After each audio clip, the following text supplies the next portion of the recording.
प्रपंचामुळे जर आपल्याला एवढं दुःख होत असेल तर मग या प्रपंचातून आपल्याला बाहेर निघता येणार नाही का? निघता येईल.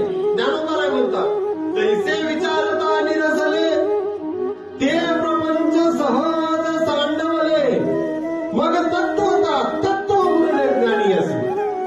कारण या प्रपंचातून मुक्ती आपल्याला भेटते, विचार करावा लागेल. मग विचार केल्याच्या नंतर एक तत्व हाताला सापडतं. कोणतं तत्व? हरिपणा सांगतात, एक तत्व नाम दृढ धरीपणा, हरीची करुणा येईल तुझी.